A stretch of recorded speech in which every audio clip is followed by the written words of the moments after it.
annonce une bonne nouvelle. Aujourd'hui, dans la ville de David, il vous est né un sauveur qui est le Christ, le Seigneur. Amen. Bonjour à tous.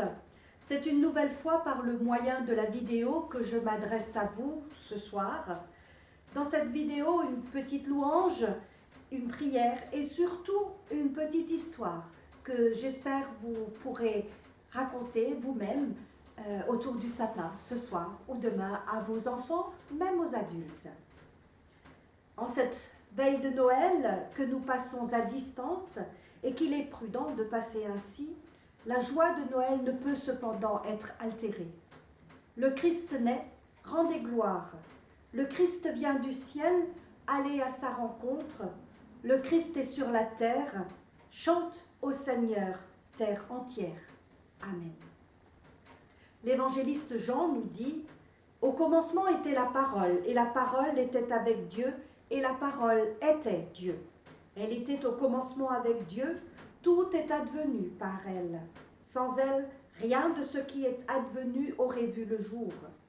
En elle est la vie est la lumière des hommes, et la lumière brille dans les ténèbres, et les ténèbres n'en sont pas venues à bout. » Cette parole, aujourd'hui, prend naissance.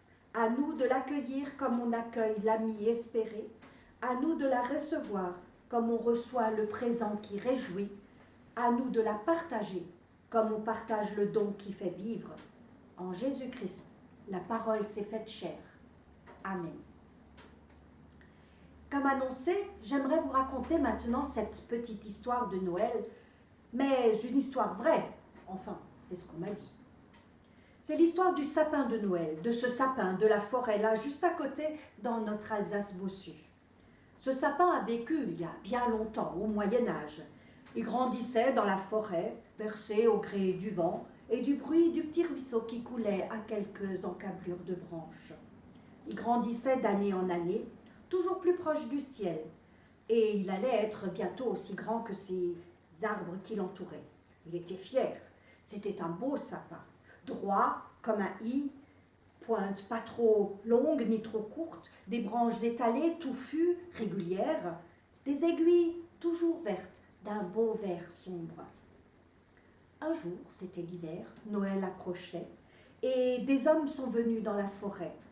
L'ont parcouru de long en large, se sont mis à scruter les arbres et murmuraient entre eux. Lui, ou plutôt lui, qu'en penses-tu? Oh non, trop grand, pas assez touffu. Et celui-là, non, il est trop tordu. Et il continuait à marcher entre les troncs, les yeux fixés sur les sapins qui s'étalaient à perte de vue.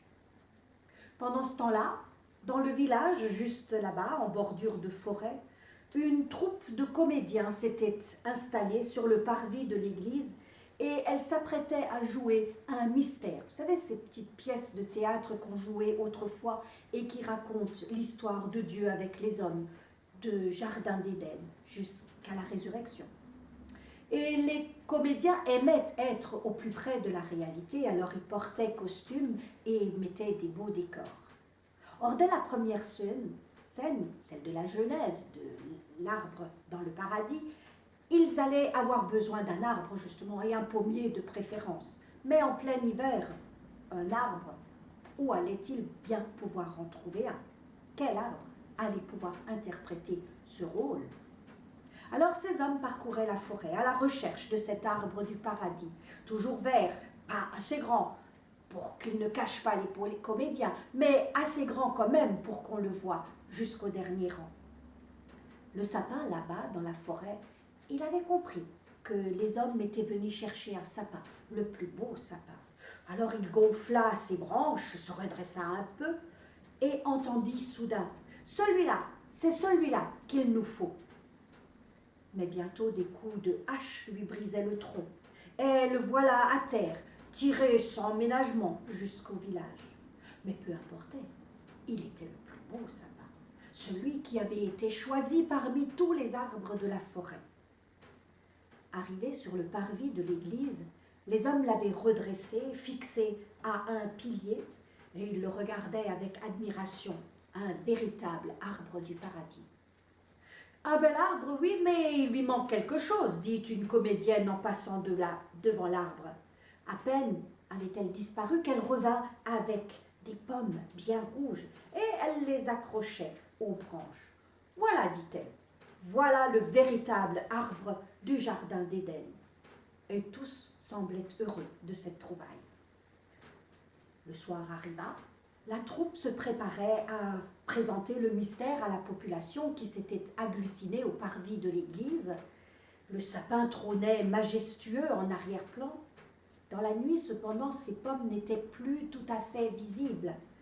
Il fallait de la lumière. Alors, comme dans l'après-midi, la même comédienne disparut et revint avec quelques bougies qu'elle accrocha immédiatement aux branches du sapin.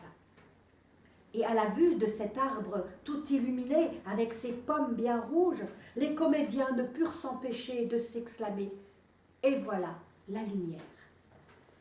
Le sapin saisit le rôle qu'il jouait dans cette histoire et il comprit qu'il était l'arbre qui allait le mieux illustrer cette histoire de Dieu avec les hommes. De la tentation, du désir de l'autosuffisance des hommes, jusqu'à cette lumière qui se reflétait dans le rouge des pommes, de la grâce qui brille dans les ténèbres. Eh bien, croyez-moi ou non, le sapin n'en voulut pas à ces hommes. Et quelques semaines plus tard, quand la troupe leva le camp et laissa là le sapin, quelque part là-bas, dans la forêt, des graines du sapin avaient germé.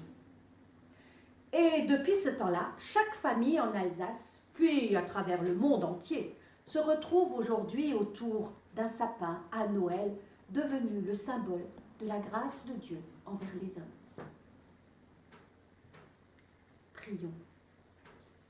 Seigneur, je ne sais pas bien ce qui donne sa valeur à la vie, mais je sais que pour toi, cette question est déjà réglée. Aujourd'hui, je ne veux plus m'inquiéter. Je ne veux plus regarder le ciel d'un air angoissé, car tu es ma paix et ma joie. Toi qui as choisi pour te révéler en moi l'humilité de la crèche et l'obéissance de la croix, garde mes yeux fixés sur le Fils de ton amour, et qu'en lui chaque jour je trouve force, paix, bonheur et secours. Car c'est en lui et par lui qu'avec tous tes enfants nous pouvons prier. Notre Père qui es aux cieux, que ton nom soit sanctifié, que ton règne vienne, que ta volonté soit faite sur la terre comme au ciel. Donne-nous aujourd'hui notre pain de ce jour, pardonne-nous nos offenses comme nous pardonnons aussi à ceux qui nous ont offensés. Et ne nous laisse pas entrer en tentation, mais délivre-nous du mal, car c'est à toi qu'appartiennent le règne, la puissance et la gloire pour les siècles des siècles. Amen. Les anges ont annoncé la bonne nouvelle, les bergers ont pris le chemin de la crèche, nous voici témoins de la vie donnée. Annonçons la présence de Dieu, proclamons la paix dans le monde. Il est né, celui qui est le prince de la paix. Que le Seigneur vous bénisse et vous garde, que le Seigneur fasse briller sur vous son visage et vous accorde sa grâce, que le Seigneur tourne vers vous sa face et vous donne la paix. Allez, dans la paix et dans la joie de Noël. Amen.